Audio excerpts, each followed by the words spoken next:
Oi, turma! Então hoje a gente vai conversar um pouquinho sobre odontologia veterinária. A gente vai aprender também a ver a idade do animal através das características do dente. Existe um ditado muito antigo: cavalo dado não se olha os dentes. Eu coloco já iniciando por aqui porque até o dado a gente olha os dentes. Então esse ditado cai por terra, né? Não existe mais. Até quando eu ganho um animal, eu preciso estar cuidando da saúde dos dentes dele, tá bom? Então se olha assim, né? Em relação à odontologia veterinária, é o estudo dos dentes e suas afecções, todos os problemas que podem ser causados nos dentes. Além disso, a cirurgia e o tratamento odontológico estão se tornando rotineiros na prática veterinária. Então, cada dia se torna mais comum procedimentos odontológicos, seja em propriedades particulares, em cabanhas, áreas. E, claro, hoje, no Brasil, a odontologia veterinária só pode ser realizada por um médico veterinário. Em alguns outros países, como nos Estados Unidos, pode ser realizada por qualquer pessoa, desde que entenda o básico. Como o ferrador, né? No nosso país, o ferrador pode ser qualquer pessoa que entenda o básico, né? Que tenha força de vontade para trabalhar, pode se tornar um ferrador. Exatamente igual nos Estados Unidos, quem quiser ser um dentista, desde que tenha a prática, pode ser um dentista de equinos, tá? Em relação à função dos dentes, mastigação, ou seja, né, a quebra física do alimento em menores pedaços, e a captação do alimento. A gente viu que mais para a espécie equina, né, onde o equino utiliza os lábios e os dentes para escolher o alimento. Os bovinos vão utilizar junto a língua, os dentes só vão cortar o alimento. Em relação à anatomia, os dentes eles são estruturas vivas, apesar de sua aparência dura e inanimada. Então, quando a gente pega um dente, né, por exemplo, aqui a gente está com o crânio do equino. Quando a gente avalia o dente, ele parece algo duro, né, algo sem nenhuma vida, igual quando a gente pega um osso na mão. Mas quando ele está no animal, ele é uma estrutura viva, por isso que ele gera dor, né? Então, para quem já teve uma dor de dente, sabe o quanto é doloroso, o quanto é sensível, né? E para o animal não é diferente, tá? É a mesma estrutura, claro que anatomicamente tem algumas particularidades diferentes do ser humano, mas a dor é no mesmo nível, tá? Portanto, os animais domésticos estão suscetíveis a lesões e dores nos dentes, tanto quanto os humanos. Então, a gente tem que se colocar no lugar deles, né? Se pra gente um dente doendo já causa tanto desconforto, imagine para os animais que não conseguem avisar. De que forma que eles nos avisam? Por reações, ou deixando de comer, ou tendo reação quando a gente coloca o freio que vai montar no animal, ou o animal começa a criar vícios. Alguns animais também demonstram pela cola, que eles dizem mosqueando, né? Ficar balançando a cola é um método também de mostrar que tem algo de errado, geralmente é dente. Vamos começar falando então da anatomia e dividindo, como é que funciona. Os dentes eles são divididos em arcada superior, que seria a parte de cima do crânio, e a arcada inferior, que seria a parte de baixo do crânio, a parte da mandíbula. A parte de cima é formada por dois ossos, a arcada superior, né? Pelo maxilar, que é esse roxo, e pelos incisivos, pelo amarelo, né? Esse faz a arcada superior. E a arcada inferior é formada pela mandíbula, que é um osso só, dividido em dois ramos, como nós já aprendemos lá em anatomia, tá? Então, aqui falando da parte óssea. Em relação, então, à anatomia do dente em si, como é que ele é dividido, tá? Então, vamos olhar um pouquinho aqui na imagem pra gente entender. Deixa eu botar um pouquinho pra cá pra explicar melhor. O que a gente tem que visualizar? Começando da parte mais externa pra parte mais interna, e depois eu vou dar a função de cada parte. A gente começa falando, então, aqui a coroa. Aqui essa parte daqui pra cima é o que eu consigo visualizar no animal, tá? Daqui Daqui para baixo tá interno e eu não consigo visualizar. Então, iniciando aqui pela coroa, a parte mais externa seria o esmalte do dente, tá? Que é a camada externa, que é onde gasta bastante. Depois a gente tem então a dentina, que é o azul aqui, tudo isso é a dentina.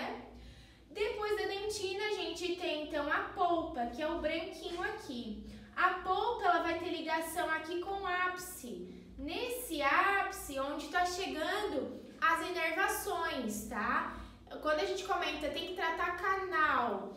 Canal nada mais é do que tratar a polpa, essa região onde tem ligação com a parte nervosa, que é onde a gente sente dor, tá?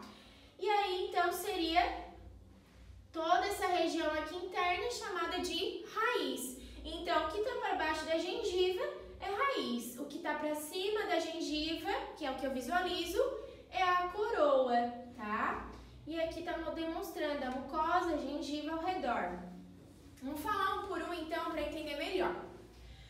O suprimento sanguíneo e os nervos se inserem no ápice da raiz do dente e formam a polpa no centro do dente. Então, o que isso significa? Que aqui, nesse ápice, está chegando inervação, ou seja, os nervos, quando nós aprendemos lá em sistema nervoso, seriam os nervos periféricos, está chegando inervação e sangue, vasos sanguíneos estão irrigando, porque se é uma estrutura viva, ela tem que ter suprimento sanguíneo para ser viva, tá? Tanto que o dente sangra quando atinge a polpa, essa parte interna e sensível do dente. Dando continuidade, a dentina envolve a polpa do dente e auxilia a protegê-la, por ser mais densa que um osso. Então, a dentina é muito resistente. O que é a dentina? Essa parte toda azul ao redor da polpa. Ela é muito resistente, para ela ser mais densa do que um osso, do que o próprio osso, imagine, que um fêmur. Ela é muito resistente, né? Então, a gente diz que o dente é uma das estruturas mais fortes que existe no corpo do animal. Dando continuidade, então, a raiz do dente é coberta pelo cemento, um tecido que prende o dente de forma segura na cavidade óssea. A coroa do dente é coberta por uma camada de esmalte rígido, sendo o tecido mais resistente do organismo. Então, o mais denso do organismo é a dentina e o mais resistente é o esmalte, ou seja, é a parte externa que eu visualizo, né? Essa parte branquinha do nosso dente, ou amarelada, conforme as características de cada animal, tá?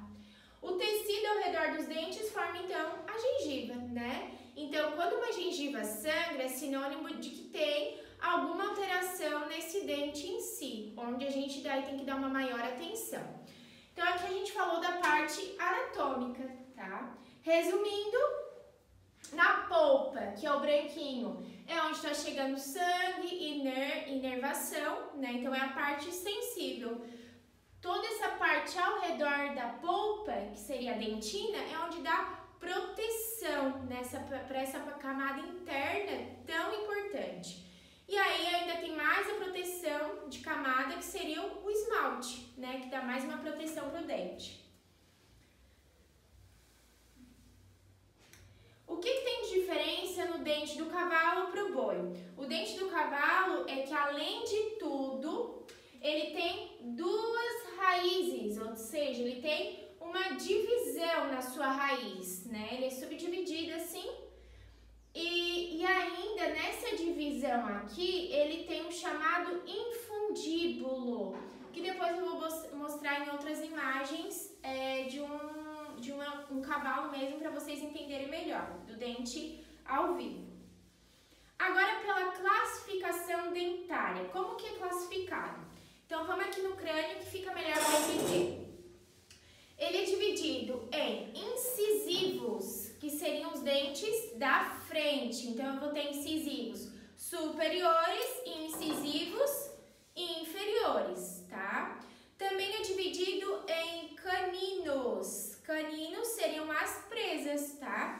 Que eles ficam nessa região da barra do animal, tanto no inferior quanto no superior. Só que pode acontecer de não nascer em alguns animais, geralmente em fêmeas, tá? Não é via de regra, mas tem fêmeas que não têm as presas, que são os caninos. Depois, pré-molares e molares.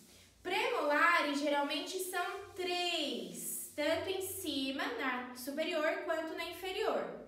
Pode ter 4 de cada lado, quando nasce o chamado dente de lobo. Então, eu posso ter 4 pré-molares. Nesse animal, tinha um dente de lobo. E aí, 3 molares, tanto direito quanto esquerdo, tanto em cima quanto embaixo, tá? Então, essas são as 4 classificações dos dentes. Os incisivos são conhecidos como dente de preensão, eles que prendem o alimento.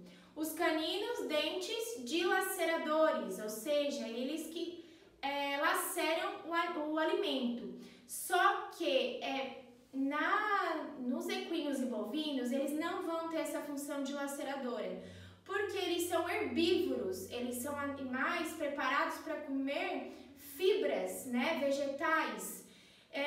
Os caninos, que são as presas, vão ter função para carnívoros, como nós, seres humanos, como os cães, os gatos. Por isso que não tem função nenhuma nos grandes animais. E os pré-molares são dentes de corte e os molares, dentes de trituração. Eles que trituram bastante ao ponto do alimento ficar bem pequenininho para ir para o estômago do animal. Aí tá mostrando tudo na imagem, como eu já expliquei aqui no crânio. Ainda tem mais uma divisão aqui, uma classificação, que seria o quê? Eu posso dizer, né, que toda essa região externa da boca é superfície labial, a região do céu da boca, palatina, e a região da língua, superfície lingual. Ainda tem mais essa classificação aí como curiosidade para vocês. Gente, essa fórmula aqui eu vou explicar no vídeo, no quadro, né? Que seria a fórmula que dá quantidade de dentes, tanto de leite quanto dente permanente. Vou fazer um vídeo separado para fazer. Bom, turma, então eu vou explicar um pouquinho sobre a fórmula dentária. Vou explicar de equinos, depois, na subsequência de ruminantes, vocês vão conseguir entender. Começando então pela temporária, que seria a de leite. O que a gente nota de diferente da de leite, já olhando para a fórmula dentária dos definitivos, aqueles dentes que não trocam mais? A gente percebe que existe aqui incisivos, C de caninos, P de pré-molares. E eu não tenho os molares aqui, ou seja, significa que não nasce dente de leite molar, tá? Se eu olhar nos definitivos, eu vou ver que tem já os molares. Então, só nasce dente molar definitivo nos equinos. Isso para os bovinos também. Como que a gente decifra a fórmula, então? Primeiro as letras, I de incisivo, C de canino e P de premolar. Por que eu tenho 2 números para cada classificação dentária? Porque eu tenho o de cima e o de baixo, ou seja, eu tenho 3 incisivos em cima, 3 embaixo. No de leite não nasce caninos e nasce 3 premolar em cima, 3 premolar embaixo. O que significa esse 2? Porque eu tenho o lado direito e o lado esquerdo. Então, eu vou multiplicar por 2 depois que eu ter a somatória daqui. A somatória daqui vai dar 12 vezes 2, eu vou ter 24 dentes de leite ao total. O que eu observo na fórmula dos permanentes? Os incisivos continuam igual. O que muda? Caninos pode nascer um em cima e um embaixo.